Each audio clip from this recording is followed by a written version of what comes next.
चलिए, मेरे ख्याल से हम लोग अभी लाइव हैं। गुड मॉर्निंग, बहुत बहुत स्वागत है आप सभी का। जय हिंद, नमस्कार आप सभी को जो लोग हमारे साथ आज सुबह जुड़े हैं, मेरे साथ आज सुबह जुड़े हैं।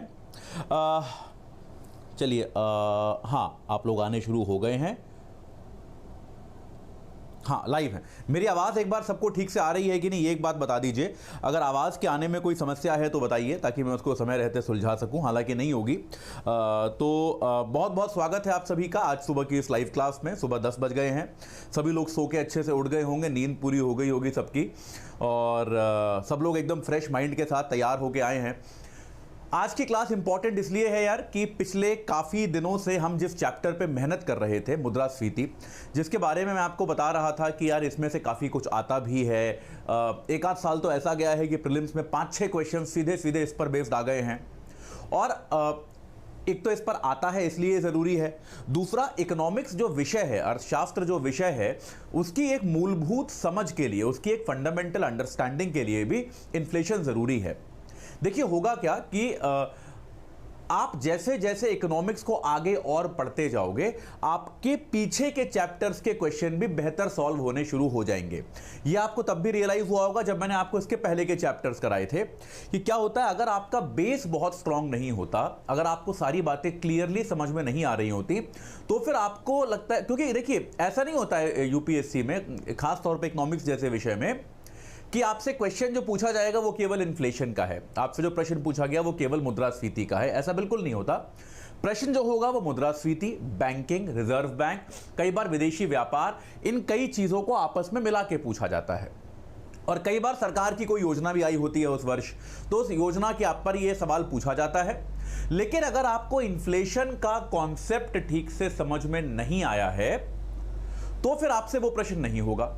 हो सकता है आपसे वो प्रश्न अभी भी ना हो, कोई बात नहीं, लेकिन अब आप कम से कम उस प्रश्न का एक बड़ा हिस्सा समझ पाएंगे। प्रश्न आपसे, तो इसमें क्या होता है, मैंने आपको याद होगा जो मैंने एक इंटरव्यू भी दिया था उसमें मैंने बताया था कि इकोनॉमिक्स में क्या होता है, शुरुआत की चढ़ाई बड़ी कठिन होती है। कि इकोनॉमिक्स सब्जेक्ट के साथ ये खास बात है कि ये पहले दिन से आसान लगना शुरू नहीं होता। कि ऐसा नहीं होता कि इकोनॉमिक्स में जैसे पॉलिटी में होता है, पॉलिटी में आप जल्दी से पढ़ लेते हैं पहले 2 चैप्टर्स, तो आपको उसके बाद वो आसान लगना शुरू हो जाता है कि हाँ यार ये तो आसान है, ये क्वेश्चंस होने शुरू हो जाते हैं। आसान तो चलिए छोड़िए, सवाल आपसे सॉल्व होने शुरू हो जाते हैं। इकोनॉमिक्स में अक्सर ऐसा नहीं होता, इसीलिए बच्चे आपने देखा होगा इकोनॉमिक्स पढ़ना शुरू करते हैं और पढ़ना शुरू करने के 1 हफ्ते बाद, 15 दिन बाद, 20 दिन बाद, 1 महीने बाद बोर होके, नाराज होके सब्जेक्ट को छोड़ देते हैं कि यार कुछ हो तो रहा नहीं है इसमें। उसका कारण क्या होता है, इकोनॉमिक्स सब्जेक्ट जो है उसका ग्राफ कुछ ऐसा होता है, उसका ग्राफ जो होता है वो कुछ ऐसा होता है। यानी कि आपकी शुरुआत की जो चढ़ाई है ये बड़ी दुष्कर होती है, ये बड़ी मुश्किल होती है।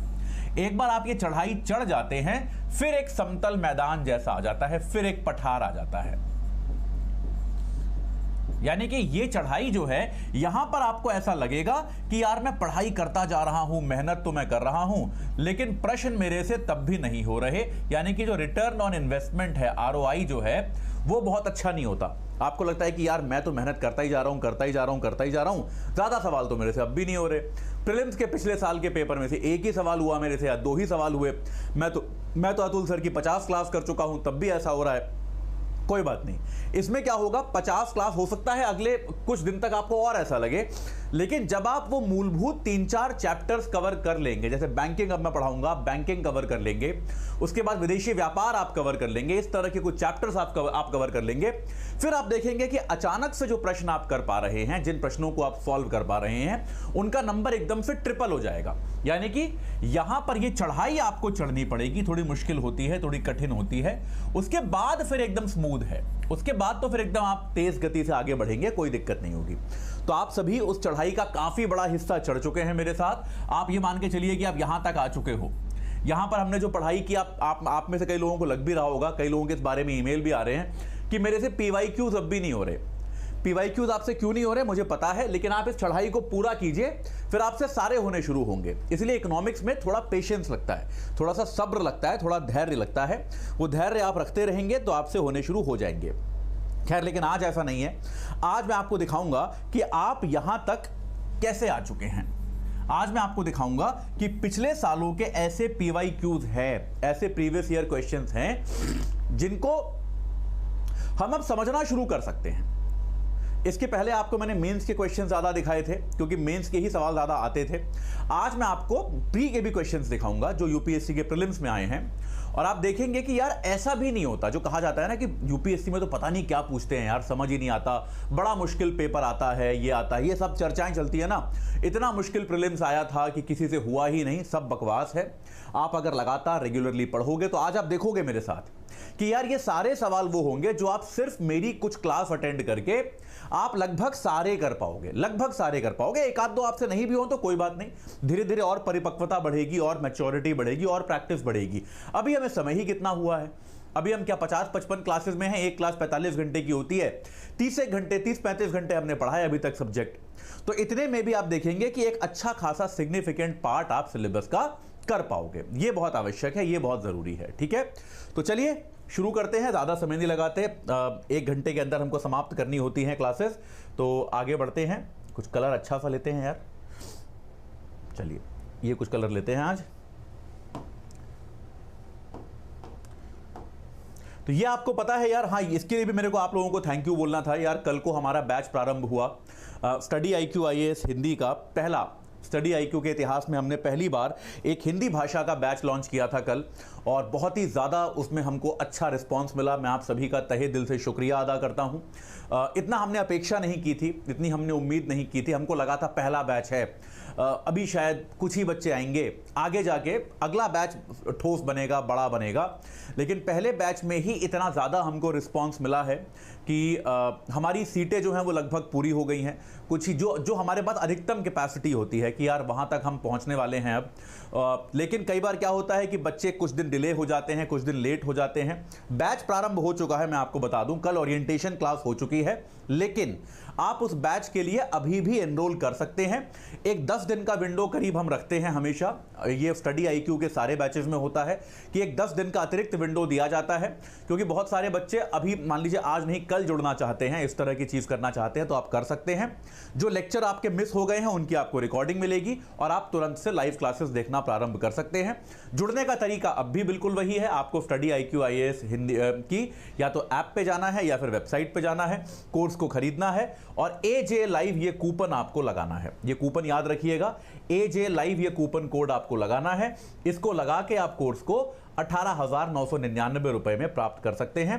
रोज लाइव क्लास हो रही है, कल से प्रारंभ हो गई है। पहली जो ओरिएंटेशन लाइव क्लास थी वो कल हो गई है। पॉलिटी विषय की पढ़ाई आज शाम 6 बजे से शुरू होगी, याद रखिएगा। अगर आप शाम को 6 बजे वाला बैच ज्वाइन करना चाहते हैं तो 23 फरवरी तक आप इसको ज्वाइन कर सकते हैं। आज 15 फरवरी है, 23 फरवरी के बाद हम इस बैच में एडमिशन नहीं लेंगे, वरना फिर क्या होता है बच्चे बहुत पीछे रह जाते हैं, छात्र पीछे रह जाते हैं और फिर उनको समस्या होती है समझने में। तो 23 फरवरी के बाद इस बैच में एडमिशन पूरी तरह से बंद हो जाएगा। तो 23 तक आपके पास अवसर है, मौका है, अगर आप जुड़ना चाहते हैं तो आप जुड़ सकते हैं। ठीक है, फाउंडेशन के वीडियो YouTube पर मिल सकते हैं क्या? यार वो पेड बैच है, अगर इसके वीडियो हम YouTube पर डाल देंगे तो जिन बच्चों ने इसके लिए फीस पे की है वो नहीं सहमत होंगे ना इस बात से, तो इसके वीडियो आपको YouTube पर नहीं मिलेंगे। इसके लिए आपको फाउंडेशन का कोर्स लेना पड़ेगा। ठीक है, मेरे साथ जुड़ने के तरीके आप में से ज्यादातर लोगों को पता ही हैं, लेकिन तब भी मैं एक बार दोबारा बता दूं। अतुल जैन UPSC गाइडेंस मेरा टेलीग्राम हैंडल है, अतुल_UPSC मेरा इंस्टाग्राम हैंडल है, atul.jain@studyiq.com मेरा ईमेल ID है। आप इन तरीकों से मेरे से संपर्क कर सकते हैं, मेरे को लिख सकते हैं, मेरे से बात कर सकते हैं। ये आपको पता है। ठीक है, ये आपको एक चीज़ की जानकारी है ही सही। चलिए अब करते हैं आज की चर्चा शुरू, और चर्चा शुरू करने के पहले ये सवाल मेरे को आपसे पूछना है, हाउस द जोश। आज हम देखिए, क्योंकि क्या होता है कि प्रीवियस ईयर क्वेश्चन सॉल्व करना अपने आप में बड़ी सुखद अनुभूति होती है। किसी भी एग्जाम की तैयारी में जब आप प्रीवियस ईयर क्वेश्चंस कर रहे हो तो वो और आपसे वो होने शुरू हो जाए, आप प्रीवियस ईयर क्वेश्चंस कर रहे हो और आपसे होने शुरू हो जाएं, उससे ज्यादा बढ़िया अनुभूति, उससे ज्यादा सुखद अनुभूति तैयारी में कोई नहीं होती। ये मैंने भी देखा है कि यार जब मैं तैयारी करता था किसी भी परीक्षा की, भले वो IIT JEE रहा हो, UPSC रहा हो, आपने एक टॉपिक पढ़ा, एक कॉन्सेप्ट पढ़ा और उस पर आपने प्रीवियस ईयर क्वेश्चन करने की कोशिश की और आपसे हो गया। और ये वही सवाल है जिसको लोगों ने कहा था अरे बड़ा मुश्किल पेपर आया है, ये है वो है, आपसे हो गया। तो आपको अचानक से एक ऐसी सुखद अनुभूति होती है, एक इतना बढ़िया फीलिंग आती है कि यार मतलब अब तो मैं निकाल सकता हूं। इससे ज्यादा हाई कुछ कोई बड़ा कोई नहीं होता, इससे ज्यादा बड़ी खुशी की अनुभूति, कॉन्फिडेंस बूस्टर कोई नहीं होता। तो आज यही हम करने वाले हैं, जोश ऊंचा रखिएगा। एक आध दो सवाल नहीं भी होंगे कोई बात नहीं, हम कोशिश करेंगे कि हम ज्यादा से ज्यादा सवालों को डीपली समझ के सॉल्व कर पाएं, ये हम प्रयास करेंगे। चलिए तो विकी कौशल की दुआओं के साथ आगे बढ़ते हैं। एक काम करते हैं, उल्टा शुरू करते हैं।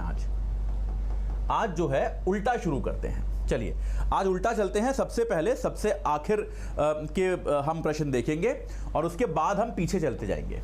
चलिए 2022 का प्रीलिम्स हुआ था। देखिए कितने आसान सवाल आते हैं। लोग कहते हैं 22 का तो प्रीलिम्स बड़ा टफ था। एक मैंने बड़े सारे ब्लॉग पढ़े थे कि 22 का तो पीटीआर इतना मुश्किल था कि लोगों से हुआ ही नहीं। सवाल देखिए 2022 का, भारत में ये क्वेश्चन नंबर 68 है सेट ए का 2022 के प्रीलिम्स में से। आप में से जिस बच्चे ने मेरी क्लासेस अटेंड करी हैं वो सब ये कर सकते हैं, क्योंकि सबको मैंने कम से कम 25 बार ये पढ़ाया है। ठीक है, भारत में निम्नलिखित में से कौन मुद्रास्फीति को नियंत्रित कर कीमत स्थिरता बनाए रखने के लिए उत्तरदायी है? यार इसका जवाब मेरे को देने की जरूरत है क्या? ये तो यार आप सभी बताओ यार यहां पे। अगर ये आप नहीं बता पा रहे हो फिर तो आपने मेरी क्लास में कुछ नहीं सुना। आप लोग पैरेलली कोई कॉमेडी वीडियो भी देख रहे थे, मतलब अगर आपको ये नहीं पता है कि नहीं। उपभोक्ता मामले विभाग, व्यय प्रबंधन आयोग, वित्तीय स्थिरता और विकास परिषद, रिजर्व बैंक ऑफ इंडिया। अरे भाई रिजर्व बैंक ऑफ इंडिया, कितनी बार बताया है कि reserve bank of India. I think आप में से सभी ने सही जवाब दे दिया है। देखिए आप सभी अपने आप को शाबाशी दे सकते हैं, अपने आप को बधाई दे सकते हैं और वीडियो को लाइक भी कर सकते हैं। 150 लोग हैं, खाली 70 लोगों ने लाइक किया है अभी तक। तो ऐसा मत करो यार, 150 से ज्यादा है और 73 लोगों ने लाइक किया है। ऐसा मत करो, लाइक बढ़ाइए इसके। और आप ये ध्यान रखिए, ये आपको कितनी बार बताया है कि रिजर्व बैंक और भी बहुत सारे काम करता है, लेकिन जो प्राथमिक ड्यूटी इसको दी गई है, जो सबसे इंपॉर्टेंट ड्यूटी इसको दी गई है, जिसके लिए ये सीधे तौर पर उत्तरदायी है, वो क्या है कि भैया आपको मुद्रास्फीति को नियंत्रित करना है। ठीक है, इसमें ये बहुत सिंपल है। बाकी चीजें बनाई गई हैं, बाकी और संस्थान हैं, ये सारे विभाग भी इसमें योगदान देते हैं, कोई दिक्कत नहीं है। भारत सरकार का वित्त मंत्रालय भी योगदान देता है, मौद्रिक नीति समिति भी इसमें योगदान देती है, लेकिन ये जिम्मेदारी किसकी है? रिजर्व बैंक ऑफ इंडिया की है। आखिरी उत्तरदायित्व जो है, जो एकदम पूरी रिस्पॉन्सिबिलिटी है, वो रिजर्व बैंक ऑफ इंडिया की है। ये आपने कर लिया। 2022 के प्री का एक सवाल आपसे हो गया। ठीक है, समझ में आ गया? मुश्किल लग रहा है बिल्कुल भी अभी तक? चलिए, ऐसा नहीं, ये आसान है, मुश्किल सवाल भी आते हैं। ऐसा मत सोचिएगा कि अरे ऐसे सवाल आते हैं, कि ऐसा भी नहीं है, ये आसान सवाल था। मुश्किल सवाल भी आते हैं, यहां से थोड़े मुश्किल सवाल आएंगे 2021 में। चलिए पहला सवाल आपका हो गया, आपका स्कोर। अच्छा आज एक काम कीजिए, अपना स्कोर बताइएगा कि आपका, अभी हमने एक सवाल किया है, आपका एक सवाल सही हो गया है, तो 1 by 1 आपका स्कोर चल रहा है। आर्थिक मंदी के समय 2021 में आया था भाई ये सवाल, उसके एक साल पहले। ठीक है, मंदी के बारे में आपको पढ़ा दिया मैंने सब। आर्थिक मंदी के समय निम्नलिखित में से कौन सा कदम उठाए जाने की सर्वाधिक संभावना होती है? अगर मंदी चल रही है, ठीक है, मंदी यानी कि डिप्रेशन आ रहा है, रिसेशन आ रहा है, तो सरकार इनमें से क्या करेगी? आपको क्या लगता है? कर की दरों में कटौती के साथ साथ ब्याज दर में वृद्धि करना। मंदी आ रहा है, देखिए पहले अर्थव्यवस्था की स्थिति को समझिए। अर्थव्यवस्था की स्थिति क्या है? मंदी आ रही है, मतलब क्या है? बाजार में मुद्रा की मात्रा कम है, मुद्रास्फीति बहुत कम हो गई है, मुद्रा की मात्रा बहुत कम हो गई है। ये सारी चीजें जो हैं, मतलब बाजार में एक्टिविटी बहुत कम है। ठीक है, तो आप क्या चाहोगे? बाजार में एक्टिविटी बढ़े कि नहीं बढ़े, ये आप चाहोगे। मांग कम है और मांग मतलब पूरा एक सब कुछ नीचे आ गया है, तो आप क्या चाहोगे? बाजार में एक्टिविटी बढ़े। ठीक है, तो अगर आप ब्याज दर में वृद्धि कर दोगे, ब्याज दर में वृद्धि कर दोगे, तो अगर मैं एक बिजनेसमैन हूं, मैं एक उद्योगपति हूं, मुझे क्या लगेगा कि यार चलो एक बिजनेस शुरू करता हूं, तो मुझे बिजनेस शुरू करने के लिए धन चाहिए कि नहीं चाहिए? मुझे पूंजी चाहिए। अगर ब्याज दर में आप वृद्धि कर दोगे तो मेरे को तो पूंजी महंगी मिलेगी, तो मैं बिजनेस शुरू करने से डिस्करेज होऊंगा कि नहीं होऊंगा? मैं हतोत्साहित हो जाऊंगा कि नहीं कि यार ऐसे कैसे बिजनेस शुरू करूं, पैसा तो बड़ा महंगा है। तो क्लियरली कर की दरों में कटौती करना सही है। कर की दरों में आप कटौती करोगे, लोगों के पास अतिरिक्त पैसे रहेंगे, अतिरिक्त पैसे रहेंगे तो अतिरिक्त मांग पैदा होगी। तो पहला भाग इसका सही है, कर की दरों में कटौती सही था, लेकिन ब्याज दर में वृद्धि करने से तो मंदी और बढ़ेगी, तो आपका पहला ऑप्शन गलत हो गया। समझ में आया कि नहीं? एकदम क्लियर है। सार्वजनिक परियोजनाओं पर व्यय में वृद्धि करना, कि आपकी जो भी सार्वजनिक परियोजनाएं हैं, शिक्षा को लेके हो सकती हैं, स्वास्थ्य को लेके हो सकती हैं, सड़क हाईवे पीने के पानी को लेके हो सकती हैं, उन पर आप वृद्धि करेंगे।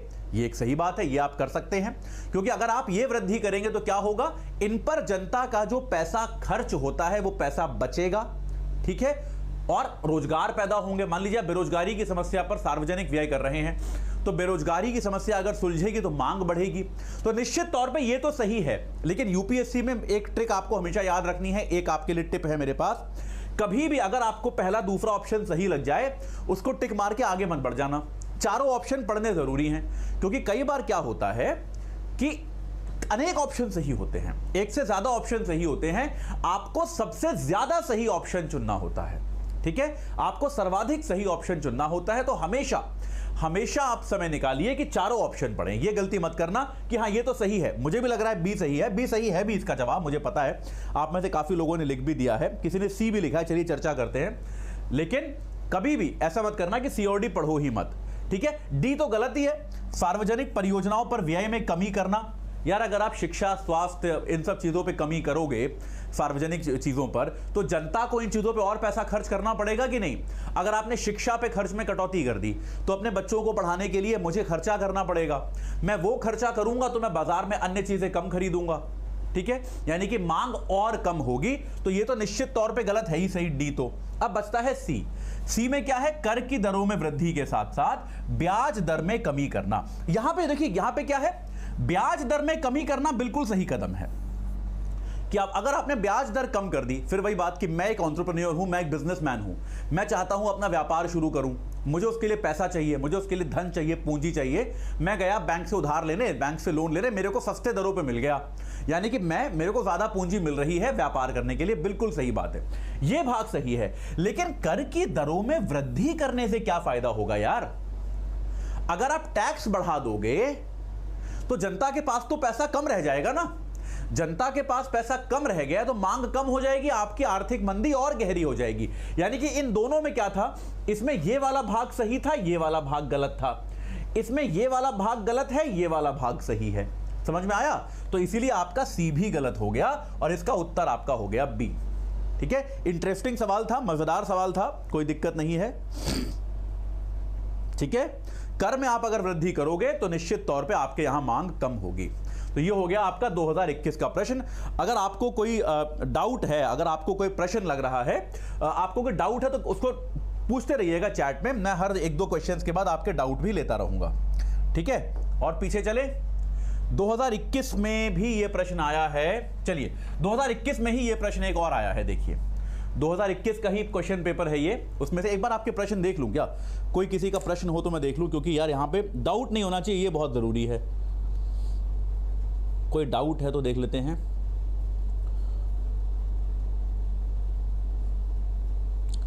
अच्छा, कोई क्वेश्चन मैं पहले भी करा चुका हूं, चलिए मेरे को पता नहीं था यार। आई थिंक सब लोग उत्तर ही दे रहे हैं, बहुत बढ़िया। चलिए ये प्रश्न भी पढ़िए। मैंने कहा था ना पहला सवाल कुछ ज्यादा ही आसान था, उसके आगे उतने आसान सवाल भी नहीं आते, लेकिन कर लोगे आप, थोड़ा दिमाग लगाओगे, थोड़ी मेहनत करोगे तो कर लोगे और प्रैक्टिस करोगे। अभी हमने प्रैक्टिस ही कितनी करी है यार, अभी तो हमने कुल मिला के 20 क्वेश्चन भी सॉल्व नहीं किए इस कोर्स में अभी तक। अभी हम करेंगे प्रैक्टिस, बहुत प्रैक्टिस कराऊंगा आपको, आप चिंता मत कीजिए। इतनी प्रैक्टिस करेंगे कि आप लोग एकदम इन सब क्वेश्चन में एक्सपर्ट हो जाओगे।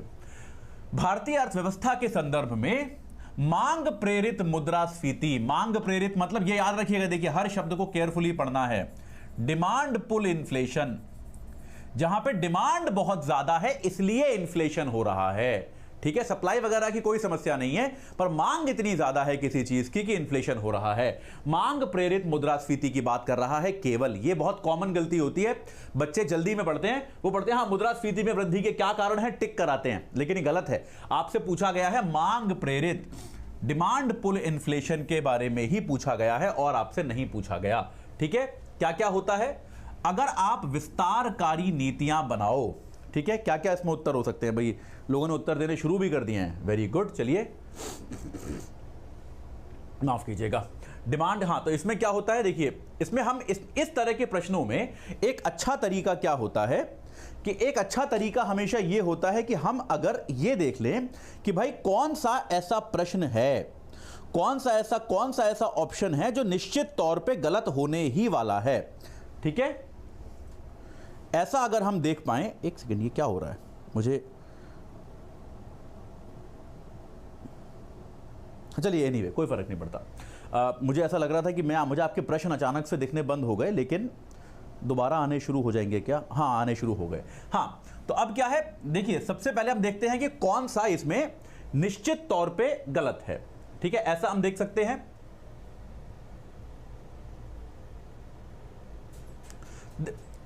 मांग प्रेरित मुद्रास्फीति है कि मांग जो है, मांग बढ़ती जा रही है, डिमांड जो है वो बहुत ज्यादा बढ़ रही है। ये आपको सेलेक्ट करना है और आपको बताना है कि किस कारण से मांग बढ़ेगी। ठीक है, सरकार ने विस्तारकारी नीतियां बनाई हैं, यानी कि, और सरकार राजकोषीय प्रोत्साहन दे रही है, मुद्रास्फीति सूचकांकन मजदूरी दी जा रही है, इन्फ्लेशन इंडेक्स आपको मजदूरी दी जा रही है, आपकी क्रय शक्ति ज्यादा हो गई है और बाजार दर जो है वो बढ़ गई है। तो इसमें कौन से एकदम डेफिनेटली सही हैं? हम ऐसा कौन सा मान सकते हैं कि कौन सा एकदम डेफिनेटली सही है? चलिए, कौन सा एकदम डेफिनेटली सही है? सबसे पहले तो मांग प्रेरित है, यानी कि आपके पास क्रय शक्ति होनी चाहिए तभी तो मांग बढ़ेगी। ठीक है, यानी कि 4 नंबर एकदम डेफिनेटली सही है कि नहीं है, आपको सही उत्तर चुनना है। 4 नंबर एकदम सही है, तो आपका सी गलत हो गया।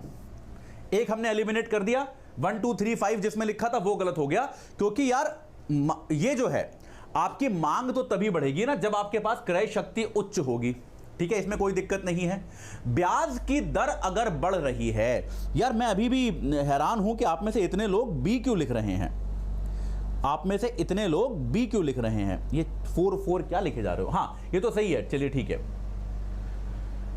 ब्याज दर अगर बढ़ जाएगी, मैं फिर से वही कह रहा हूं, ब्याज दर अगर बढ़ जाएगी तो आप एक बात बताइए, ब्याज दर के बढ़ने से आपको ऐसा क्यों लगता है कि मांग प्रेरित मुद्रास्फीति बढ़ेगी? भाई ऐसा क्या लॉजिक है, कोई बताइए मेरे को चैट में, कि आप में से काफी लोग बी उत्तर लिख रहे हैं। मैं काफी हैरान हूं इस बात से। भैया ब्याज दर बढ़ेगी तो बाजार में पूंजी कम होगी या नहीं होगी? है कि नहीं? सही बात है कि नहीं? और अगर बाजार में पूंजी कम होगी तो सामान्यतः लोगों की क्रय शक्ति भी कम होगी, यह बात भी सही है। ठीक है, इसके अलावा अगर सरकार किसी प्रकार का राजकोषीय प्रोत्साहन दे रही है या सरकार विस्तारकारी नीतियां बना रही है कि मांग में और विस्तार हो, हम और पूंजी मार्केट में डालते जाएं, वो पूंजी जो सरकार मार्केट में डालेगी वो क्या होगा? लोगों के पास ही जाएगी, लोगों के पास जाएगी तो लोग उससे और परचेजिंग पावर लोगों की बढ़ेगी। तो निश्चित तौर पे पहला भी ठीक है और दूसरा भी ठीक है, ये बात तो स्पष्ट हो गई। तो 1 2 4 तो तय हो गए, सही है, तो हमारा बी भी गलत हो गया। अब हमारे पास ऑप्शन बचता है या तो ए या तो डी, यानी कि 3 और 5। अब आप बताइए भैया, ब्याज दर अगर बढ़ेगी तो बाजार में पूंजी कम होगी कि नहीं होगी? ये बताइए, बाजार में अगर ब्याज दर बढ़ती जा रही है तो पूंजी की मात्रा कम होगी या नहीं होगी? अगर बाजार में ब्याज दर बढ़ रही है और पूंजी की मात्रा कम हो रही है तो इन्फ्लेशन किसी भी तरह का हो, कम होगा कि नहीं होगा? है कि नहीं? बाजार में पूंजी की मात्रा कम हो गई ना, कैसा भी हो। अगर ब्याज दर बढ़ गई तो मार्केट में जनरली पैसा कम हो गया, है कि नहीं? पूंजी जो है, आपकी करेंसी जो है वो महंगी हो गई। तो निश्चित तौर पे 5 नंबर गलत है कि नहीं है? और देखिए, मैं आपको इस पर आखिर में आया, लेकिन सही तरीका इसका यह था, जैसे ही आपने तय कर लिया 5 नंबर गलत है, देखिए आपका आंसर फिक्स हो गया, आपको बाकी कुछ देखने की जरूरत ही नहीं है। जैसे ही आपने तय किया कि 5 नंबर गलत है, बस ए ही आपके पास सही ऑप्शन बचा, बाकी सारे ऑप्शंस आपके अपने आप गलत हो गए। समझ में आया कि नहीं आया? ठीक है, तो आपको ये समझ में, काफी लोगों ने इसका उत्तर बी दिया था। आप एक बार ये बताइए कि यार बी कैसे उत्तर दिया था? जिस किसी ने उत्तर बी दिया है, बी बढ़ने से, बी में क्या था? 3 4 5। विस्तारकारी नीतियों से तो यार प्रोत्साहन मिलेगा ही ना, मुद्रास्फीति निश्चित तौर पे बढ़ेगी। सरकारें विस्तारकारी नीतियां कब अपनाती हैं? जब मंदी आ रही होती है, तब सरकारें चाहती है ना कि विस्तारकारी नीतियां हम बनाएं, तो उनसे तो प्रोत्साहन मिलेगा ही निश्चित तौर पे। तो बी तो किसी भी तरह से सही नहीं है। मैं काफी चिंतित हूं इस बात से। आप में से जिन जिन लोगों ने बी ऑप्शन दिया, वो आप या तो यहां पर टाइप करके मेरे को बताइए।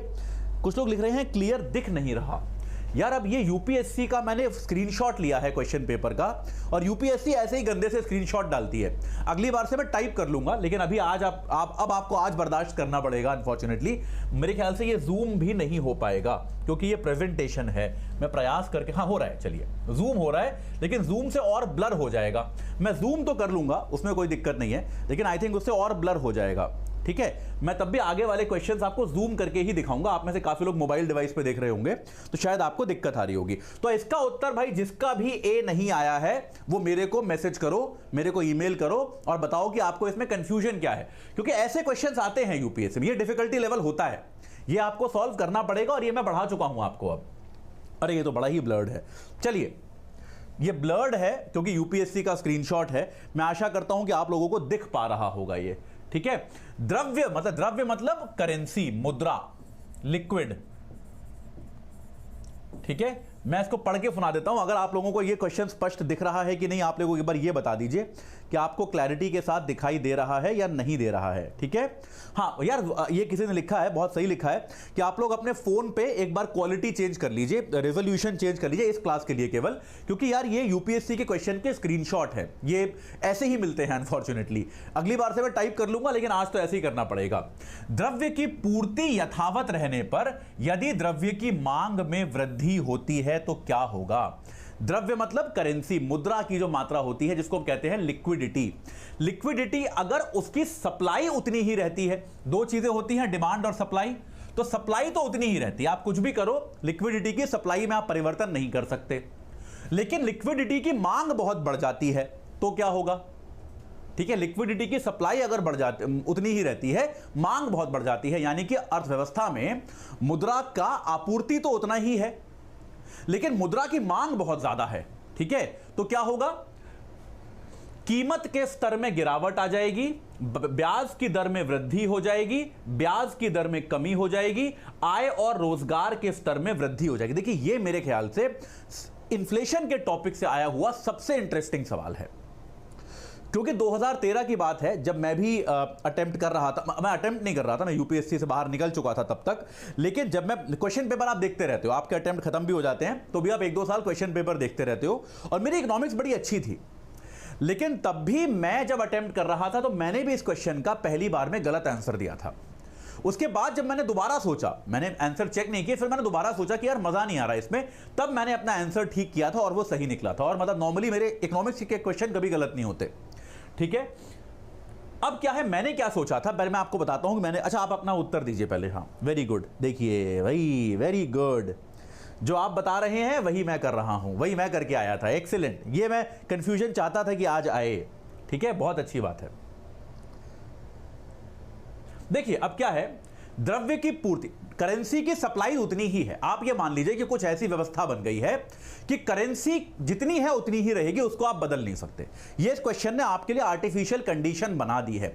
अगर ये कंडीशन नहीं होती कि द्रव्य की पूर्ति यथावत रहेगी, अगर ये कंडीशन नहीं होती, मान लीजिए ये क्वेश्चन में ये नहीं दिया होता, ये होता कि द्रव्य की मांग में वृद्धि होती है तो क्या होगा, तो निश्चित तौर पे ए बिल्कुल सही जवाब होता। क्योंकि अगर करेंसी की मांग बहुत बढ़ रही है तो करेंसी की सप्लाई, यानी कि करेंसी महंगी हो गई, करेंसी महंगी हो गई मतलब चीजें सस्ती हो गई। यह आपको मैंने पहला लॉजिक सिखाया था। लेकिन यह कब होता है, जब हमारे पास कोई कंस्ट्रेंट नहीं होती इस चीज की। ठीक है, कोई कंस्ट्रेंट नहीं होती कि यार ये चीज की सप्लाई तो इतनी ही रहेगी, ये नहीं बदलेगी। तो अगर करेंसी की मांग बढ़ रही होती तो हम ये मान के चलते कि सामान्य तौर पे कीमत स्तर में गिरावट आ जाएगी, ये सही होता। लेकिन यहां पर आपको एक एडिशनल कंडीशन जो दी है वो ये दी है कि द्रव्य की पूर्ति यथावत ही रहेगी। तो अब आप एक बात बताइए, अगर द्रव्य उतना ही है, करेंसी उतनी ही है, तो चीजें सस्ती करके क्या होगा? चीजें सस्ती करके आप क्या करोगे? आप उनसे और उतनी ही मुद्रा में आप ज्यादा चीजें खरीद पाओगे, यही तो होगा बस। उससे कोई फर्क पड़ने वाला है क्या? आपका पर्पस क्या होगा जब मान लीजिए द्रव्य की पूर्ति उतनी ही है? ये बहुत डिफिकल्ट क्वेश्चन है, समझने में समय लगेगा। मेरे ख्याल से इन्फ्लेशन का आज तक का सबसे मुश्किल सवाल मैं इसको मानता हूं कि अगर द्रव्य की, अगर मुद्रा की सप्लाई उतनी ही है और उसकी मांग बहुत बढ़ गई, ठीक है, तो उस दशा में आप क्या करेंगे? उस दशा में आप क्या चाहोगे कि ज्यादा से ज्यादा मुद्रा जो है वो आपके पास स्टोर हो जाए, ठीक है, क्योंकि मुद्रा की जो है मांग बहुत ज्यादा है। तो निश्चित तौर पे क्या होगा, मुद्रा जो है, बाजार में जो मुद्रा की उपलब्धता है, पूंजी की उपलब्धता है, वो थोड़ी रेयर हो जाएगी या नहीं हो जाएगी? ये बात तय है कि नहीं है कि बाजार में पूंजी की उपलब्धता रेयर हो जाएगी। और अगर पूंजी की उपलब्धता रेयर होती है तो ब्याज की दरों में वृद्धि होगी कि नहीं होगी? पहले आपको जो इंटरेस्ट आसानी, जो लोन आसानी से 5% पे मिल पा रहा था, अब वो 8%, 9%, 10% पे मिलेगा। सही है, बात समझ में आई कि नहीं आई? ये सही जवाब है बिल्कुल। पहले मैंने भी ए किया था लेकिन ए गलत था। सी तो निश्चित तौर पे गलत ही है, ब्याज दरों में कमी हो जाएगी, ये तो किसी को कंफ्यूजन भी नहीं होगा। आते हैं डी पर, आय और रोजगार के स्तर में वृद्धि हो जाएगी। यार, आय और रोजगार के स्तर में वृद्धि तब होती है जब मुद्रा और आ सकती हो। आप समझ रहे हैं कि नहीं? अगर आप देश में, ठीक है मैं समझ रहा हूं आपकी बात, कि अगर मुद्रा की मांग ज्यादा है, ठीक है, मुद्रा की मांग ज्यादा है तो आय बढ़ जाएगी, रोजगार बढ़ जाएगा, आर्थिक गतिविधियां बढ़ जाएगी, बिल्कुल सही बात है। लेकिन अगर ऐसा कंस्ट्रेंट लग गया है कि मुद्रा और आ ही नहीं सकती बिल्कुल भी, तो भैया ये जो नए रोजगार है, नई आय है, इसके लिए पैसा कहां से आएगा? क्योंकि क्वेश्चन ने आपके लिए एक आर्टिफिशियल कंडीशन बनाई है कि मुद्रा की पूर्ति यथावत ही रहेगी, उसको आप बदल नहीं सकते। वरना क्या होता है, मांग बढ़ती है तो सरकार और मुद्रा छापती है और डेफिसिट फाइनेंसिंग करती है, उससे लोगों की आय बढ़ती है, उससे रोजगार बढ़ते हैं। यहां पर मुद्रा की पूर्ति उतनी ही रहेगी। तो आपका जो फिलिप्स कर्व जो आपको मैंने पढ़ाया था वो बात सही है, लेकिन इन्फ्लेशन नहीं आ पाएगा क्योंकि मुद्रा की पूर्ति दरअसल उतनी ही है, आप और मुद्रा नहीं ला सकते। तो इसीलिए इस दशा में आपका डी ऑप्शन भी गलत होगा। आपका ए ऑप्शन पार्शियली सही है, लेकिन ज्यादा सही, जो 100% सही होने वाला है, वो आपका बी ऑप्शन है। देखिए, इसलिए मैं बोल रहा हूं यूपीएससी में आपको चारों ऑप्शन पढ़ने चाहिए, तो आपको यह याद रखना होता है कि सबसे सही कौन सा है। कीमत स्तर में गिरावट भी गलत नहीं माना जा सकता, लेकिन ज्यादा सही जो है वो ब्याज की दर में वृद्धि होना है, कि मुद्रा एक रेयर कमोडिटी बन जाएगी और आप चाहोगे कि मुद्रा जो है वो बाजार में और महंगी उपलब्ध हो, कि आप यहां पे मुद्रा को एक करेंसी, एक सामान की तरह ट्रीट करोगे। एक सामान है जिसकी आपूर्ति कम है और मांग ज्यादा है, तो वह महंगे दरों पर मिलेगा। द्रव्य जो होता है वो आपको बाजार में कैसे मिलता है? वो आपको बाजार में ब्याज पर मिलता है कि नहीं? आप मतलब अगर मान लीजिए मोबाइल फोन है, इसकी आपूर्ति सीमित है और इसकी मांग बहुत ज्यादा बढ़ गई है, तो क्या होगा? निश्चित तौर पे इसकी कीमत बढ़ जाएगी। ऐसे ही सेम चीज, सेम लॉजिक मुद्रा के साथ लगाओ। मुद्रा बाजार में उतनी ही है, उसकी मांग बढ़ गई है, मुद्रा की कीमत बढ़ जाएगी। मुद्रा की कीमत बढ़ने का, यानी कि पूंजी की कीमत बढ़ने का लॉजिक क्या होता है? निश्चित तौर पे ब्याज दर बढ़ जाएगी। ठीक है, ये समझ में आया? चलिए, ये बिल्कुल सही बात है एकदम।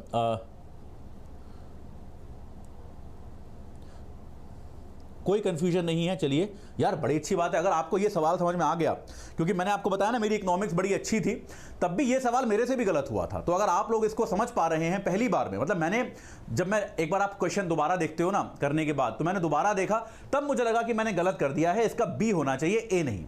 ठीक है, तो मैंने बी कर दिया और वो मेरा फिर सही था। लेकिन पहली बार में मैंने भी इसका ए सोचा था कि कीमत के स्तर में गिरावट आई। कीमत के स्तर में भी गिरावट आ सकती है, ठीक है, लेकिन वो और चीजों पर भी निर्भर करेगा। कीमत के स्तर में गिरावट आना और चीजों पर भी निर्भर कर सकता है, लेकिन ब्याज की दर में वृद्धि होगी, ये एकदम 100% तय है कि ब्याज के स्तर में तो वृद्धि होगी ही होगी। इसलिए उसका आंसर जो है बी बेस्ट आंसर है। इसमें किसी को कंफ्यूजन हो तो आप मेरे को बताइएगा, मैं एक बार दोबारा से इस पर चर्चा कर लूंगा। आगे बढ़ते हैं। ये तो आसान है यार। निम्नलिखित में से किस एक का अपने प्रभाव में सर्वाधिक स्फीतिकारी होने की संभावना है? ऐसे कदम दिए हैं, आप बताइए। इसको मैं जूम वूम करूं क्या? थोड़ा सा जूम कर लेता हूं, हालांकि थोड़ा सा ब्लर्ड है ये, तो मेरे ख्याल से आपको जूम करके और खराब दिखेगा। बताइए ऐसे बेहतर है क्या? बताइए आप लोग, अगर ऐसे बेहतर है तो इसको और थोड़ा जूम करके हम रख सकते हैं। ये क्या हो गया? ठीक है, ऐसे रख सकते हैं इसको। ऐसे बेहतर दिख रहा है? बताइए जल्दी से।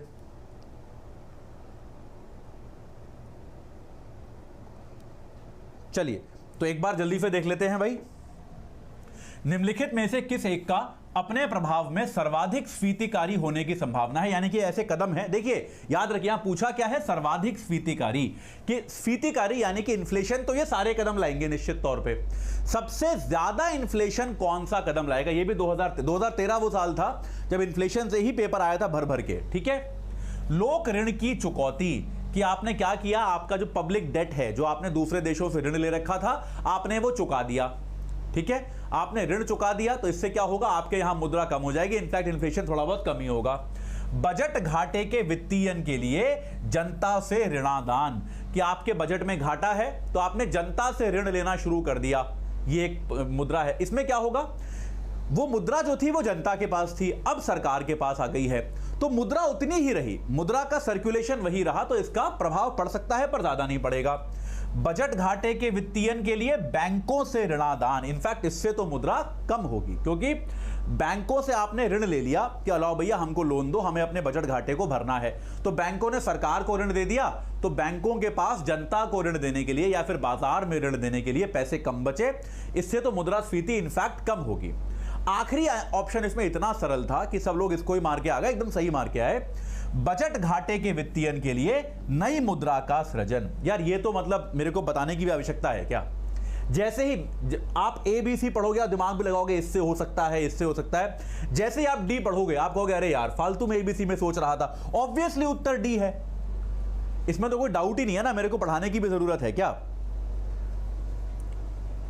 कोई आवश्यकता है क्या मेरे को इसको बताने की भी? अरे भाई आप नई मुद्रा छापोगे, बाजार में मुद्रा बढ़ गई तो मुद्रास्फीति आ गई, सीधी सीधी बात है। ये तो पहला कॉन्सेप्ट सिखाया था आपको मैंने, बिल्कुल पहला कॉन्सेप्ट सिखाया था, तो ये तो क्लियर हो गया ना। इसमें जैसे ही हमने ऑप्शन डी देखा हमें क्लियर हो गया कि डी के अलावा और कोई उत्तर हो ही नहीं सकता।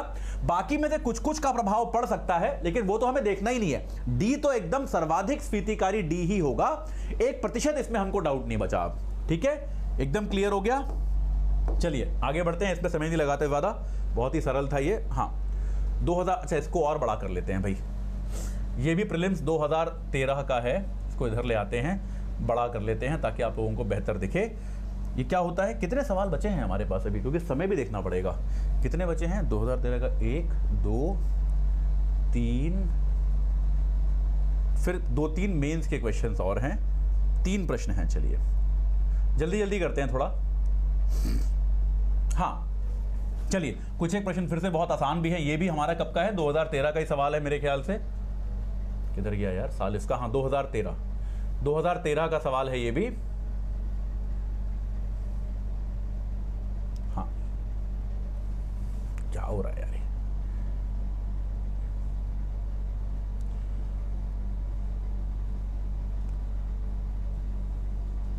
हाँ जी चलिए। सामान्य कीमत स्तर में बढ़ोतरी निम्नलिखित में से किन किन कारणों से हो सकती है? ठीक है, सामान्य कीमत स्तर में बढ़ोतरी मतलब क्या बोलते हैं, सामान्य कीमत स्तर में बढ़ोतरी को ही तो हम मुद्रास्फीति कहते हैं भाई। तो ये तो कोई डाउट नहीं है ना कि हम मुद्रास्फीति की ही बात कर रहे हैं। कई बार वो मुद्रास्फीति शब्द सीधे सीधे लिखता नहीं है, बस आपसे ऐसे पूछ लेता है। ठीक है, इनमें से किन किन कारणों से हो सकती है? द्रव्य की पूर्ति में वृद्धि, यानी कि करेंसी की जो पूर्ति मतलब आपूर्ति, सप्लाई, उसमें वृद्धि हो, इससे हो सकती है क्या सामान्य कीमत स्तर में बढ़ोतरी? बिल्कुल हो सकती है, बिल्कुल सही बात। उत्पादन के समग्र स्तर में गिरावट, ठीक है, उत्पादन का जो समग्र स्तर है, आपकी इकोनॉमी में जितना प्रोडक्शन हो रहा है, आपका प्रोडक्शन ही कम हो जाए, इस पे आपका क्या विचार है? इस पर हम एक बार देखेंगे कि आपका क्या विचार हो सकता है। प्रभावी मांग में वृद्धि, कि प्रभावी मांग, आपके यहां जो चीजों की मांग है उसमें वृद्धि हो जाए। तो सबसे पहले हमने क्या देखा, 1 और 3 तो निश्चित तौर पे सही हैं ही हैं, ये हमने देखा 1 और 3 निश्चित तौर पे सही हैं। तो यहां पे हम 2 को लेके थोड़े से डाउट में हैं, लेकिन उसकी हमें जरूरत नहीं आएगी। लेकिन तब भी देखिए, अगर आपके 1 और 3 सही हैं तो ये नहीं हो सकता, ये नहीं हो सकता, ये नहीं हो सकता, आपका उत्तर डी ही हो गया, यानी कि आपका 2 भी सही है। उत्पादन के समग्र स्तर में गिरावट जो है, मेरे विचार में ये बहुत अच्छा ऑप्शन नहीं है। मैं आपको बताता हूं क्यों, मैंने आपको कहा भी ऐसा इसलिए क्यों, क्योंकि उत्पादन के स्तर में गिरावट अनेक कारणों से हो सकती है। यूपीएससी ने दिया है, कई बार यूपीएससी ऐसे क्वेश्चन दे देता है कि हमको उनके उत्तर देने पड़ते हैं, लेकिन मेरे विचार में बहुत अच्छा ऑप्शन ये था नहीं कि उत्पादन के स्तर में गिरावट तो बहुत कारणों से हो सकती है ना यार। कोई ये हो सकता है कि किसी चीज की मांग ही खत्म हो गई हो, ऐसा भी तो हो सकता है। ठीक है, या फिर ऐसा हो सकता है कि अर्थव्यवस्था जो है वो कभी एक आर्थिक मंदी के चक्र में चल रही हो, ऐसा भी हो सकता है ना। अर्थव्यवस्था अगर आर्थिक मंदी के चक्र में चल रही है तो उत्पादन का समग्र स्तर गिर जाएगा, लेकिन उससे भी मुद्रास्फीति नहीं होती, क्योंकि लोगों के पास मांग है ही नहीं, मांग भी नहीं है, उत्पादन भी नहीं है। तो इसीलिए ऑप्शन 2 को मैं बहुत अच्छा ऑप्शन नहीं मानता। ये जो दूसरा पॉइंट है ये बहुत अच्छा पॉइंट है नहीं। अगर सामान्य अर्थव्यवस्था में उत्पादन का समग्र स्तर गिर जाए तो ठीक है, इन्फ्लेशन होगा, लेकिन यह हमें कहीं दिया नहीं हुआ ना कि सामान्य अर्थव्यवस्था है, ठीक है, ये कहीं दिया नहीं हुआ। अगर मंदी के चक्र में हम हैं और उस समय समग्र स्तर में गिरावट होती है, उससे भी मुद्रास्फीति होती नहीं है, ठीक है। लेकिन इन्होंने यहां पे जो ऑप्शन दे दिए हैं उसमें बहुत ही सिंपल है कि ये भी सही है, तो हम इसको सही करके आ जाएंगे। लेकिन तब भी मैं अब खुद से कह रहा हूं कि ये यूपीएससी के स्तर पे, मेरे विचार में यूपीएससी को ये थोड़ा बेकार तरह का प्रश्न था। यूपीएससी कई बार ऐसे सवाल बनाती है जिसमें जो बहुत अच्छे क्वेश्चंस होते नहीं, ये उन क्वेश्चंस में से एक था जो मेरे ख्याल से बहुत अच्छा क्वेश्चन नहीं था, ठीक है। लेकिन तब भी इसका भी हम सही उत्तर दे पाए। स्कोर क्या चल रहा है भाई, हो रहे हैं कि नहीं हो रहे सवाल, ये भी बताओ। हो रहे हैं तो लाइक वाइक करो, हो रहे हैं कि नहीं हो रहे हैं सवाल, ठीक है।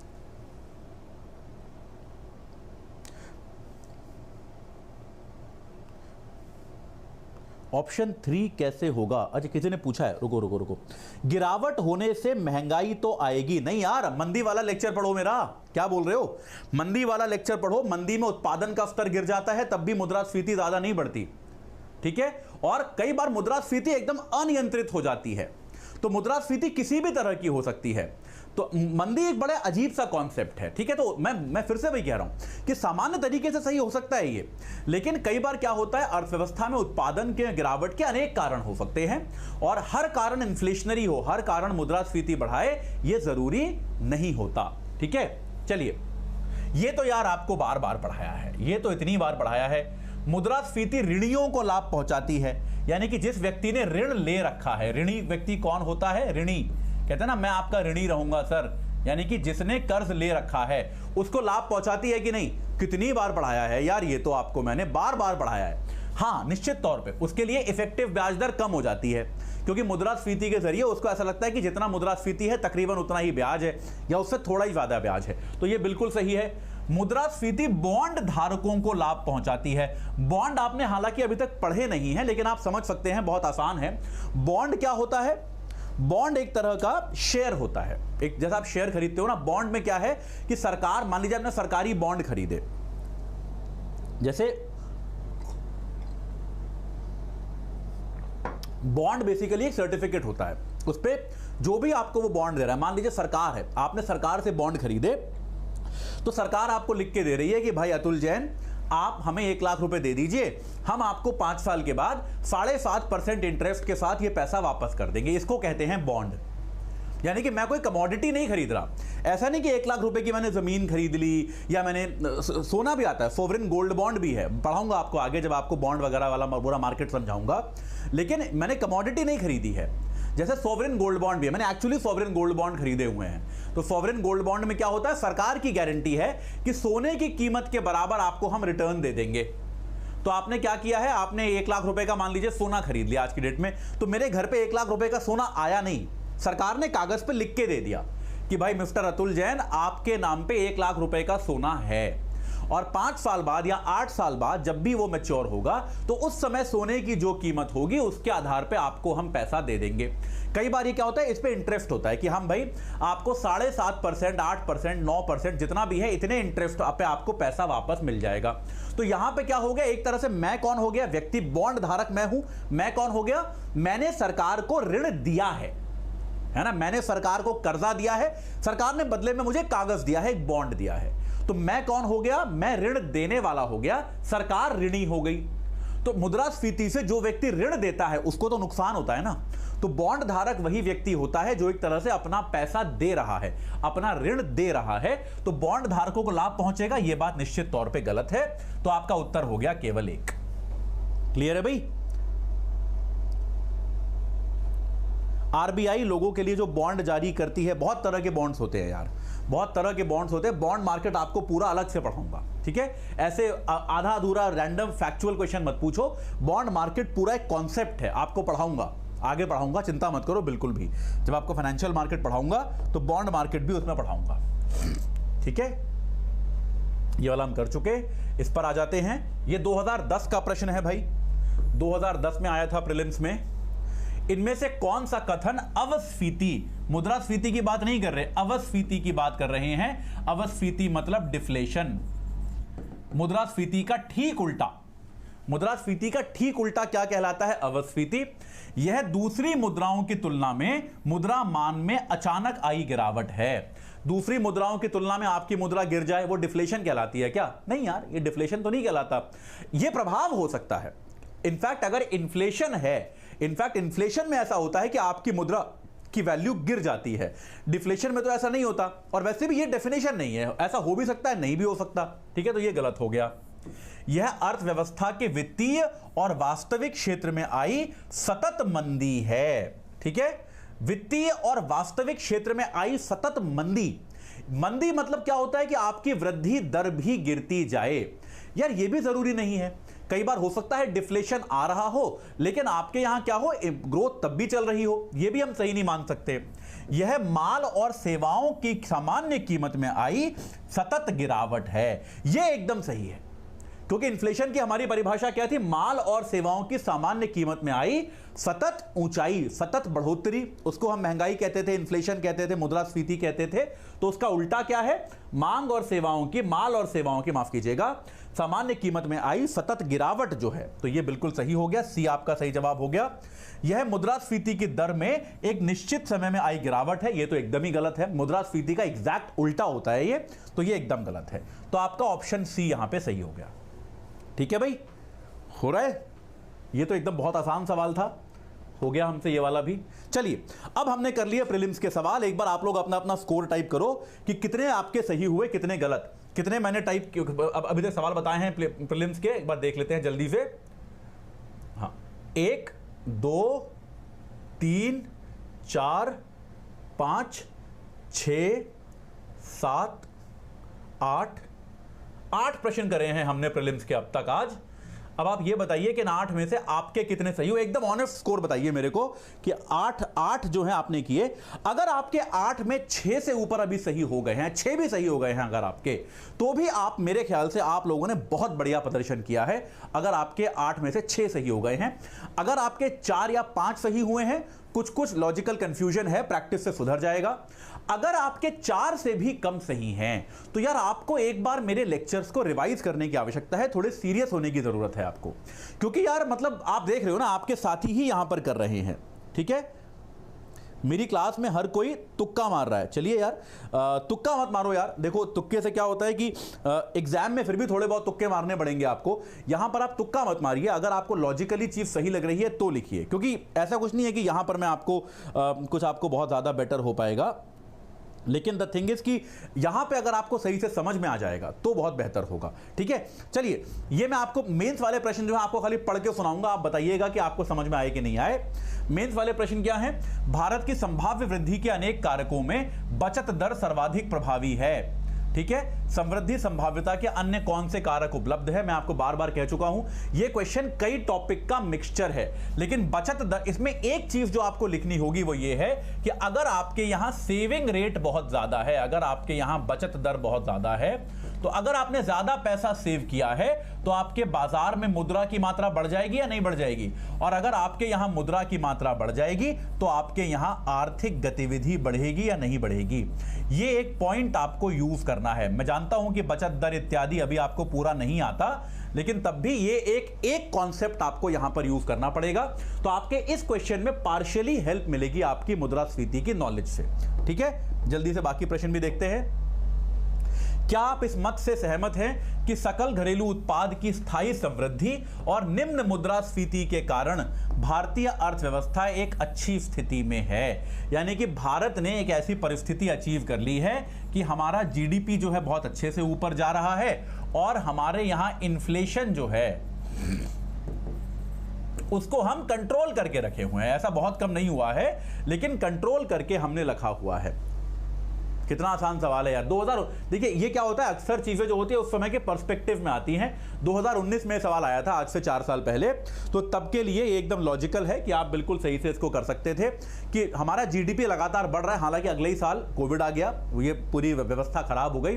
और मुद्रास्फीति को अगर हम नियंत्रित कर पा रहे हैं, उससे क्या हो रहा है, हमारी अर्थव्यवस्था अच्छी स्थिति में इसलिए है कि हम एक सस्टेनेबल तरीके से बढ़ पा रहे हैं। हम अगर बहुत ज्यादा मुद्रास्फीति लाके एक साल बहुत ऊंची ग्रोथ भी कर लें तो इस बात की कोई गारंटी नहीं होती, इस बात का कोई दावा नहीं होता कि अगले साल भी हमको ग्रोथ वैसी ही मिलेगी, इस बात का कोई दावा नहीं होता, ठीक है। वहीं दूसरी ओर अगर आप मुद्रास्फीति को निम्न रखते हो और वृद्धि तब भी करते रहते हो, यानी कि आपके यहां बूम नहीं आ रहा है, याद आया बूम का कॉन्सेप्ट, बूम नहीं आ रहा है, आप नियंत्रित तरीके से वृद्धि कर रहे हो और इस वृद्धि को नियंत्रित कर करके आप आगे बढ़ रहे हो और निश्चित तौर पे ये वृद्धि आपके लिए बहुत ही स्थायी होने वाली है। जो आपने वृद्धि की है ये वृद्धि आपके लिए स्थायी होने वाली है, ये वृद्धि आपके लिए बढ़ते रहने वाली है। तो ये भारत के लिए बहुत अच्छी दशा है, ठीक है। बहुत सिंपल है, इसमें और भी चीजें आएंगी उस साल के इकोनॉमिक सर्वे के आधार पे, लेकिन कोई बात नहीं। क्या आप इस बात से सहमत हैं, ये कोविड के बाद वाला सवाल है, भारतीय अर्थव्यवस्था ने हाल ही में वी आकार के पुनरुत्थान का अनुभव किया है? कारण सहित उत्तर की पुष्टि कीजिए। आपको मैंने व्यापार चक्र में पढ़ाया था, वी आकार क्या होता है, जहां आपकी गिरावट ऐसे हुई लेकिन आपका विकास भी ऐसे हो गया। तो कोविड के समय में हमारी अर्थव्यवस्था ऐसे गिरी, लेकिन उसके बाद हम तेजी के साथ हमने क्या कर लिया, हमने एक बूम का अनुभव किया, हम उससे वापस आ गए, ठीक है। हमारा जो पुनरुत्थान है, हमारी जो रिकवरी है, हमारी रिकवरी इस तरह से रही कि हम जीडीपी के लगभग उसी स्तर पे आ गए, हम अपने आय के उसी स्तर पे आ गए, हम उत्पादन के उसी स्तर पे आ गए, हम लगभग हर चीज के उस स्तर पे वापस आ गए हैं जहां पर हम कोविड के पहले हुआ करते थे, ठीक है। तो निश्चित तौर पे ये एक बढ़िया हमारी एक वी शेप की रिकवरी हुई है, इस बात से हम सहमत हैं। आपको कितने 250 शब्दों में लिखना है, 2 पेज लिखने हैं। आपको उस साल का डेटा बताना था कि भाई जीडीपी जो है हमारा इतने प्रतिशत गिरा था, अब इतने प्रतिशत बढ़ के यहां पर आ गया है और इस प्रोजेक्शन के हिसाब से हम लगभग वहीं पहुंच गए हैं। प्रति व्यक्ति आय हमारी वहां पहुंच गई है, औद्योगिक उत्पादन हमारा वहां पहुंच गया है, कृषि क्षेत्र का उत्पादन हमारा वहां पहुंच गया है। आपने जैसे ही ये 4-5 एविडेंस दिए, 250 शब्द आपके खत्म हो गए, आपका परफेक्ट उत्तर हो गया मेंस में 15 नंबर का, ठीक है। चलिए मेरे ख्याल से तो हो गया। हाँ चलिए अब एक बार मैं आप लोगों के डाउट्स देख लेता हूं।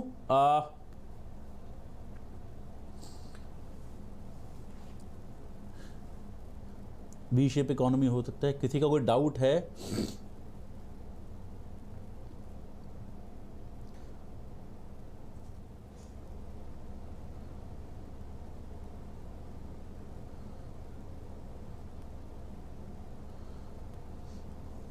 $66 एक बार दोबारा समझा दो। 66 कौन सा वाला प्रश्न था, मैं एक बार देख लेता हूं।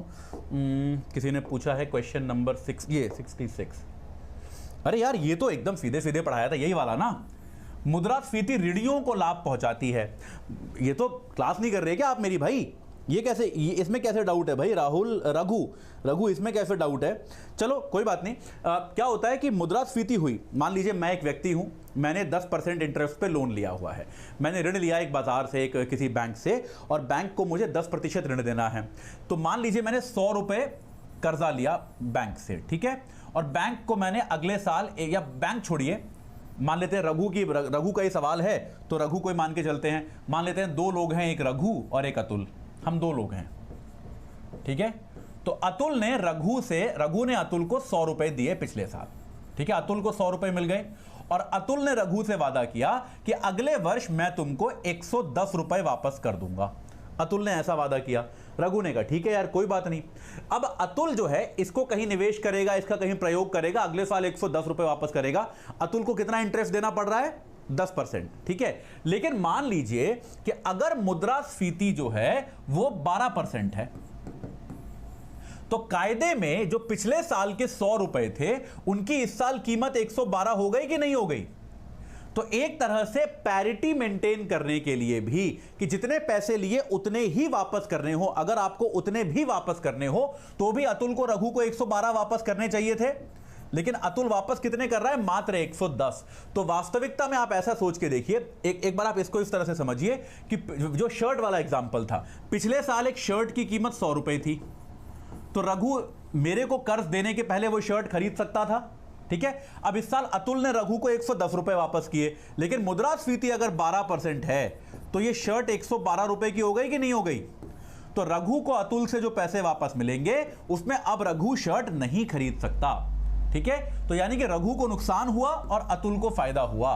अतुल ने 100 रुपए उस समय उधार लिए जब मुद्रास्फीति 12% थी और 110 रुपए वापस किए, यानी कि एक तरह से कुछ पैसे कम ही वापस किए, जितने लिए थे उससे कुछ पैसे कम ही वापस किए। लेक्चर में और डिटेल में समझाया है, आप उस लेक्चर में जाके देख सकते हैं, ठीक है। सुरभि ने लिखा है कि मेरे ज़्यादा क्वेश्चन सही नहीं हुए हैं, कि मैंने पिछली क्लास नहीं की है। कोई बात नहीं सुरभि, ये देखिए ज़्यादा हतोत्साहित नहीं होना है। अगर आपके बहुत सवाल सही नहीं भी हुए तो भी ज़्यादा हतोत्साहित नहीं होना है, कोई बात नहीं। आप अगर समझ पा रहे हैं, देखिए इंपॉर्टेंट क्या होता है कि अभी हमें बहुत ज़्यादा दिन हुए नहीं है पढ़ते हुए। इसमें क्या है कि अगर आपको प्रश्न समझ ही नहीं आ रहा कि यार क्या लिखा है तो दिक्कत की बात है। अगर आपको समझ में आ रहा है और आपके कुछ सही हो रहे हैं कोई बात नहीं, अगर आपके आधे भी सही हो गए, 4 भी सही हो गए, कोई चिंता की बात नहीं है। 4 से कम अगर सही हुए तो थोड़ी चिंता की बात है कि आपको थोड़ा सा रिवाइज करना पड़ेगा, क्योंकि एमसीक्यू में क्या होता है, बहुत सारी प्रैक्टिस भी लगती है। एमसीक्यू सॉल्व करना अपने आप में एक अलग स्किल होती है, आपको उसके लिए बहुत सारी प्रैक्टिस चाहिए होती है। प्रैक्टिस हम आगे करेंगे, आप उसकी चिंता मत कीजिए। चलिए, कोई प्रश्न आप लोगों का और कोई है क्या? जब द्रव्य पूर्ति मांग में वृद्धि, भाई द्रव्य की पूर्ति में वृद्धि होती है या मांग में वृद्धि होता है? आपने दोनों शब्द लिख लिए हैं यार। रामजपाल बेटा आपने दोनों शब्द लिख दिए हैं। द्रव्य पूर्ति मांग में, द्रव्य की पूर्ति यानी कि सप्लाई, मांग यानी कि डिमांड। तो अगर बेटा मांग में वृद्धि होगी करेंसी की तो करेंसी की कीमत बढ़ेगी, वस्तुओं की कीमत कम होगी। अगर द्रव्य की आपूर्ति में वृद्धि होगी तो करेंसी बहुत ज्यादा आ जाएगी, तो करेंसी की कीमत कम होगी, यानी कि वस्तुओं की कीमत बढ़ेगी, ठीक है। तो आप दोनों में समझिए इस बात को, ये मैं आपको बार बार पहले भी कई बार बढ़ा चुका हूं, ठीक है। 66 में पहले बता चुका हूं अभी ऑलरेडी, इन्होंने बार बार ये बात लिखी है। 2003 वाला क्वेश्चन था, 2013 वाले तो बहुत सारे सवाल थे यार। लॉजिक समझ नहीं आया। लक्ष्मी आप बताइए बेटा, कौन से प्रश्न का लॉजिक समझ में नहीं आया? कौन सा प्रश्न है ये भी तो बताइए। बहुत सारे क्वेश्चंस कराए हैं यार। चलिए, आपको अगर कोई भी डाउट है आज के इन सवालों में, मुद्रास्फीति बॉन्ड धारक को लाभ कैसे पहुंचाता है? मुद्रास्फीति बॉन्ड धारक को लाभ नहीं पहुंचाता है भाई, यही तो बताया मैंने आपको सूरज। मुद्रास्फीति बॉन्ड धारक को लाभ नहीं पहुंचाता है। बॉन्ड धारक क्या होता है? बिल्कुल यही चीज है। यही वाला एग्जांपल देख लेते हैं फिर से। बॉन्ड में क्या होता है कि मैंने सरकार को 100 रुपए दे दी और एक बॉन्ड ले लिया। बॉन्ड मतलब एक सर्टिफिकेट, एक कागज जिस पे लिखा हुआ है कि भैया डियर अतुल जैन, आपको हम इतने वर्षों बाद इतने पैसे वापस कर देंगे, ठीक है। तो अब क्या हुआ, मुद्रास्फीति अगर बहुत ज्यादा बढ़ जाती है तो जैसा यहां पे हुआ ना कि रघु को कुछ पैसे एक्स्ट्रा तो मिल गए, ऐसे मुझे कुछ पैसे एक्स्ट्रा तो मिल जाएंगे, लेकिन वो मुद्रास्फीति के तहत करेक्ट होंगे। मुद्रास्फीति के तहत वो जो लाभ है वो मेरा कम होगा। मुद्रास्फीति अगर बहुत ज्यादा है तो मेरे को जो लाभ मिल रहा है वो लाभ कम हो जाएगा, ठीक है। यही चीज है, इसीलिए बॉन्ड धारक को नुकसान पहुंचता है, ठीक है। चलिए 11 बज गया है। बहुत बहुत धन्यवाद आप सभी का आज मेरे साथ जुड़ने के लिए। मैं आशा करता हूं कि आपको मजा आया होगा। अगर मजा आया तो कृपया इस क्लास के नीचे कमेंट डाल के बताइएगा कि आपको आज की क्लास कैसी लगी, आप कर पाए या नहीं कर पाए प्रश्नों को, और आप में कॉन्फिडेंस आ रहा है कि नहीं। याद रखिएगा 23 फरवरी आखिरी डेट है इस कोर्स के साथ जुड़ने की। एजे लाइव कूपन आपको लगाना है 18,999 रुपए में कोर्स को प्राप्त करने के लिए। कोई डाउट आपको अगर रह गया है तो आप मुझे इनमें से किसी भी तरीके से कांटेक्ट कर सकते हैं। टेलीग्राम चैनल तो खैर मेरा है, उस पर आप मैसेज नहीं कर सकते। आप मेरे को इंस्टाग्राम पे मैसेज कर सकते हैं, आप मेरे को ईमेल कर सकते हैं atul.jain@studyiq.com। ये सारे तरीके हैं जिनसे आप मेरे साथ जुड़ सकते हैं। एक बड़ी विशेष सूचना है, मैं आपसे आज शाम को 4 बजे मिलूंगा, एक तो करंट अफेयर्स की क्लास के लिए, और साथ के साथ मैं कल से बैंकिंग का चैप्टर शुरू करूंगा। तो कृषि जो रमेश सिंह में अगला चैप्टर है वो मैं प्रारंभ नहीं करूंगा, क्योंकि इन चैप्टर से उतना आता नहीं है। पहले इंपॉर्टेंट चैप्टर कराए जाने की आवश्यकता है, तो पहले हम बैंकिंग पढ़ेंगे। इसके अलावा आप में से जो लोग 2023 में एग्जाम देने वाले हैं उनके लिए लक्ष्य सीरीज के लेक्चर्स आते हैं, पॉलिटी के वो आ चुके हैं। इकोनॉमिक्स के लक्ष्य सीरीज के लेक्चर कुछ दिनों में प्रारंभ हो जाएंगे, जिसमें पिछले पूरे 1 साल का इकोनॉमिक्स का जो करंट अफेयर्स है वो आपको मैं पढ़ाऊंगा। अगले कुछ दिनों में ये लेक्चर सीरीज भी प्रारंभ हो जाएगी, ठीक है। चलिए, मेरे साथ जुड़ने के लिए आज बहुत बहुत धन्यवाद। अपना ध्यान रखिए, मैं आपसे मिलूंगा शाम को